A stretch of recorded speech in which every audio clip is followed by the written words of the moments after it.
Police भरती संदर्भामध्ये सर्व माहितीनं अपडेट देत असतो। पोलीस भरतीची नवीन जाहिरात कधी येणार, त्यानंतर आचारसंहिता कधी लागणार, जाहिराती कधी यायला पाहिजे आणि यावर मुख्यमंत्री उपमुख्यमंत्री यांचं काय मत आहे, त्या संदर्भामध्ये आपण सर्व डिटेल्स माहिती आणि या व्हिडिओच्या माध्यमातून तुम्हाला देणार आहोत। विद्यार्थी मित्र, आपण पोलीस भरतीचे कटअप असो किंवा सर्व माहितीनं अपडेट देत असतो। ग्राउंडच्या असो, लेखी परीक्षा असो, नवीन तारखा किंवा विद्यार्थ्यांसाठी ज्या पण नवीन अपडेट असतात त्यावर आपण तुमच्यासाठी फास्टमध्ये व्हिडिओ बनवत असतो। त्यामुळे एक विनंती आहे, शेवटपर्यंत हा व्हिडिओ बघा आणि जर चॅनलवर नवीन असाल तर लगेच चॅनलला सबस्क्राईब करून घ्या। तर भावांनो, पोलीस भरतीची नेमकं जाहिरात कोणत्या महिन्यात येतात त्या संदर्भामध्ये आपण सर्व माहिती देणार आहोत। त्यापूर्वी हा एक छोटा व्हिडिओ आहे विद्यार्थी मित्र, हा व्हिडिओ बघून घ्या। विधानसभेच्या आचारसंहितेसंदर्भातली बातमी आहे। येत्या 20 सप्टेंबर पासून विधानसभा निवडणुकीची आचारसंहिता लागण्याची शक्यता आहे। निवडणूक मात्र ऑक्टोबरच्या 3ऱ्या किंवा 4थ्या आठवड्यामध्ये होईल असा अंदाज आहे।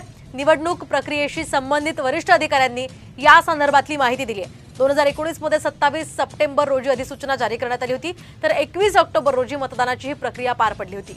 अंतिम मतदार यादी ही 20 ऑगस्ट 2024 रोजी प्रसिद्ध करणं आवश्यक आहे आणि त्या पार्श्वभूमीवर आता हालचाली सुरू झाल्यात। त्यामुळे येत्या 20 सप्टेंबर पासून विधानसभा निवडणुकीची आचारसंहिता लागण्याची शक्यता आहे। तर अशा प्रकारे विद्यार्थी मित्र छोटी न्यूज होती। आपण तुम्हाला सर्व सविस्तर सांगणार आहेत कशा प्रकारे जाहिरात येण्याची शक्यता वाटते आपल्याला। तर विद्यार्थी मित्र, तुम्ही शेवटपर्यंत व्हिडिओ बघा। तर या न्यूजनुसार विधानसभेची जी आचारसंहिता आहे 20 सप्टेंबरपर्यंत लागण्याची शक्यता आहेत। तर त्यानंतर निवडणुका ज्या होणार आहे विधानसभेच्या आमदारकीच्या त्या ऑक्टोबरच्या शेवटच्या हप्त्यामध्ये होण्याची शक्यता आहेत। तसंच विद्यार्थी मित्र, आता जाहिरात कधी येऊ शकते किंवा आली पाहिजे असं आपल्याला वाटतं आणि जर आली तर कसं नियोजन असणार। तर विद्यार्थी मित्र, 20 सप्टेंबरच्या आधीच जाहिरात येणं खूप महत्त्वाचं आहे आणि अपेक्षित आहेत। जर 20 सप्टेंबरच्या आधी पोलीस भरती जाहिरात जर पडली तरच विद्यार्थी मित्र तिचा 2025ला तिचं ग्राउंड होईल। कारण की साधारणतः तरी 20 सप्टेंबरपर्यंत विद्यार्थी मित्र आचारसंहिता नसल्यामुळं याच्या दरम्यान ते कोणत्याही पदभरतीच्या जाहिराती सोडू शकताय। आचारसंहिता लागल्यानंतर विद्यार्थी मित्र कोणत्याही पदभरतीच्या जाहिरात सोडता येत नाही, कोणत्याही परीक्षा होत नाही।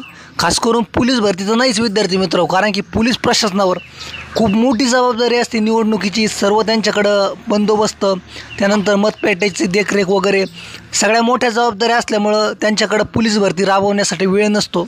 त्यामुळं पोलीस भरती आचारसंहिता किंवा निवडणुकीदरम्यान होणारच नाही आहेत। त्यामुळे 20 सप्टेंबरच्या आत जर पोलीस भरती जाहिरात आली तर विद्यार्थ्यांसाठी खूप मोठं चांगलं असेल आणि जर ऑक्टोबर म्हणजे निवडणुकीनंतर जर जाहिरात आली तर मग विद्यार्थ्यांना त्यासाठी प्रतीक्षा करावी लागेल। कारण की सरकार नेमकं कोणतं येतं, जर हेच सरकार आलं तर त्यांनी आश्वासन दिल्याप्रमाणे 100% ह्या निवडणुकीनंतर जाहिरात म्हणजे भरती होऊ शकते। परंतु जर सरकार बदललं तर ते नवीन सरकार कशाप्रकारे भरतीचं नियोजन करतं किंवा पदभरती कशी सोडितं त्याकडं सगळ्यांचं लक्ष असेल। तर विद्यार्थी मित्र, आपली शासनाला हीच कळकळीची विनंती आहे की आचारसंहितेपूर्वीच राज्य सरकारने भरती प्रक्रियाची जाहिरात सोडावी, जेणेकरून विद्यार्थ्यांना त्याचा फायदा होईल।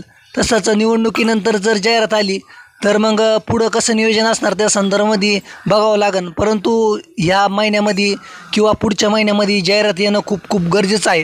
तसंच काही जण म्हणत आहे की दिवाळीमध्ये जाहिरात येऊ शकते, तर त्या दरम्यान निवडणुकीची आचारसंहिता असू शकते किंवा निवडणुकीची धामधूम असू शकते। त्यामुळं त्या टायमिंगला कशी काय जाहिरात येणार विद्यार्थी मित्र, तर दिवाळी दरम्यान जाहिरात येण्याची शक्यता खूप कमी असून जाहिरात जर आली विद्यार्थी मित्र तर ही डायरेक्ट ऑक्टोबर नोव्हेंबर महिन्यामध्ये येईल। तर किंवा विद्यार्थी मित्र सप्टेंबरच्या आत येणं गरजेचं आहे। तर अशी विद्यार्थी मित्र अत्यंत महत्त्वाची माहिती अपडेट होती। अशाच माहितीसाठी चॅनल अपडेट मध्ये शेवटपर्यंत व्हिडिओ बघितला, धन्यवाद, आभारी।